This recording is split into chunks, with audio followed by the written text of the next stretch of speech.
یہ پانچوں کے بارے میں جانتے ہو نا؟ پہلے ہوتا یہ تھا، پانچوں کا اکٹھا ہونا مدینے میں، ذرا یہ ایک جملے میں سن لیجئے.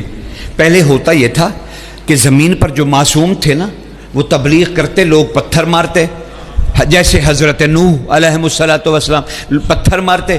شام کو جبریل اترتے اور وہ اپنے پر مس کرتے اور زخمی نبیوں کے بدن ٹھیک ہو جاتے. سرکار ابوذر نے پوچھا تھا مولا امیر المومنین سے، مولا حضرت جبریل علیہ الصلوۃ والسلام کے پر اتنے بابرکت ہیں کہ وہ نبی کے زخم ٹھیک کر دیں، نبی افضل ہیں یا جبریل؟ سرکار نے فرمایا نبی افضل ہیں. کہا مولا پھر سرکار نوح کو جو پر لگاتے تھے تو کیا جبریل علیہ الصلوۃ والسلام کا پر اتنا مقدس تھا کہ نوح نبی کے زخم ٹھیک ہو جاتے تھے؟ مسکرا کے فرمایا ابوذر نہیں، اس کے پر پہ علی لکھا تھا. اللہ اللہ اللہ خدا سلامت، اللہ اکبر. سرکار حیدری یا علی حیدری یا علی، کیا ان کے پروں پہ علی لکھا ہوا تھا؟ وہ پر نہیں مس کرتا تھا، میرا اسم مس کرتا تھا. اور سرکار نبی نوح علیہ الصلوۃ والسلام ٹھیک ہو جاتے تھے. تو میں کہنا چاہ رہا ہوں کہ جب ادھر کا معصوم زخمی ہوتا تھا تو ادھر سے طبیب آتا تھا، طبیب ادھر سے آتا تھا جو آ کے ٹھیک کرتا تھا. پھر یہ وقت بدلا، یہ پانچوں زمین پہ آ گئے، اب ادھر کا مریض ادھر آنے لگے. اللہ اکبر. فطرس آیا، سلسائل آیا، اور نہ جانے اور پتہ نہیں کون کون، پھر پتہ نہیں کون کون، وہ اب ادھر آنے لگے. تو یہ پانچ بیٹھے ہیں، محفل لگی ہے اور قریب کھڑی ہیں، جسے یہ ماں کہتے ہیں شریفین، وہ قریب کھڑی ہے. بس میں موضوع سے متصل ہو گیا، بس آپ کی توجہ درکار ہے. ایسا نہ ہو کہ وہ تلہاڑا صاحب تشریف لے آئیں اور مجھے چھوڑنا پڑے. میں اس وقت کے اندر سمیٹ دینا چاہتا ہوں. جی بالکل انشاءاللہ. وہ بادشاہ بیٹھے ہیں اور شہزادی فضہ سلام اللہ کھڑی ہیں. کہنے لگی سبحان اللہ، آج بادشاہ اکٹھے ہیں، یعنی یہ وہ ہستی جنہیں جبریل کو پوچھنا پڑتا ہے میرے مالک یہ کون ہے، انہیں یہ اچھی طرح جانتی بھی ہے، پہچانتی بھی ہے یہ سیدہ. اب وہ کہہ رہی ہیں مسکرا کے سبحان اللہ سبحان اللہ. حضور کے کانوں تک یہ آواز پہنچی، کافضہ بیٹی. میں اسی لیے تو کہہ رہا ہوں آپ کنیز کہیے، میں تو وہ مانوں گا جو بادشاہوں نے کہا. بادشاہوں نے کہا فضہ بیٹی تسبیح کر رہی ہو؟ جی مالک تسبیح کر رہی ہیں. رسول اللہ نے ہاتھ اٹھائے، اللہ تیری تسبیح کو قبول کرے اور تجھے زیارت نصیب ہو میرے قائم بیٹے کی. بس میں قائم تک آنا چاہ رہا تھا، سخی تک آنا چاہ رہا تھا، اور راستہ بنا رہا تھا حب علی کے ذریعے. کیوں کہ آپ کہتے ہیں وہ غائب ہے، میرا اور آپ کا اختلاف پھر ہے، جیسے حضرت فضہ پہ ہے. آپ کہہ رہے ہیں غائب ہے اور میں کہہ رہا ہوں حاضر. آپ کہہ رہے ہیں نہیں نظر نہیں آتا، میں کہتا ہوں پھر تم زندہ کیوں ہو؟ تم کہتے ہو غائب ہے، میں کہتا ہوں تمہارا سانس کیسے چل رہا ہے؟ آپ کہتے ہیں غائب ہے، میں کہتا ہوں کیسے غائب ہے؟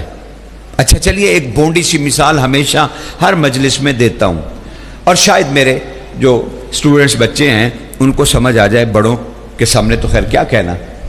دیکھو یہ میرا ہی ہاتھ ہے نا جناب، یہ میرا ہاتھ ہے، اس کے ہاتھ کے اوپر لکیریں ہیں مجھے نظر آ رہی ہیں، میری ہی آنکھ ہے، میرا ہی ہاتھ ہے، میں اسے دیکھ رہا ہوں.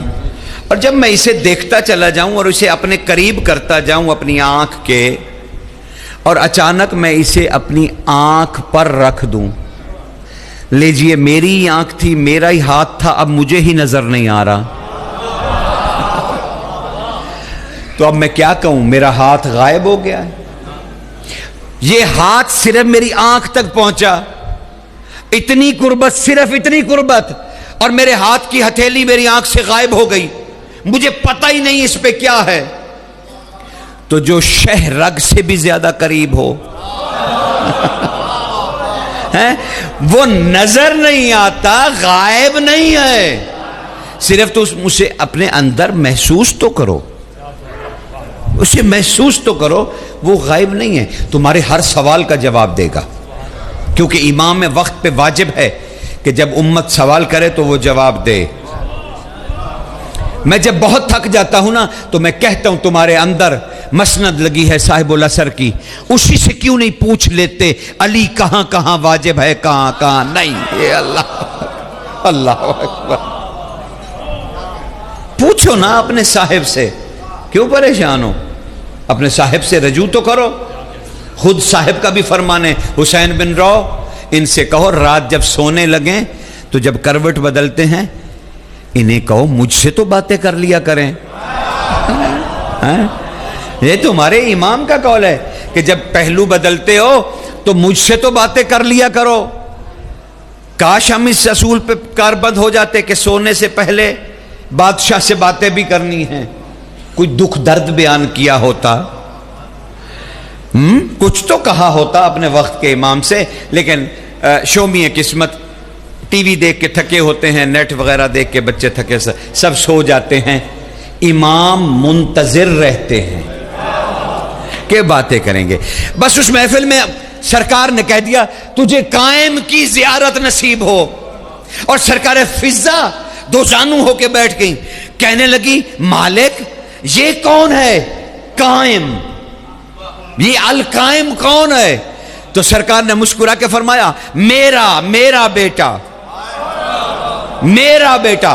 بی بی نے پھر کہا مولا کچھ زیادہ بتائیے تاکہ میں فضا سمجھ جاؤں کہ القائم کیا ہے۔ تب ایک چہرے پہ جلال آیا مصطفیٰ کے 14ویں کی چاند کی طرح۔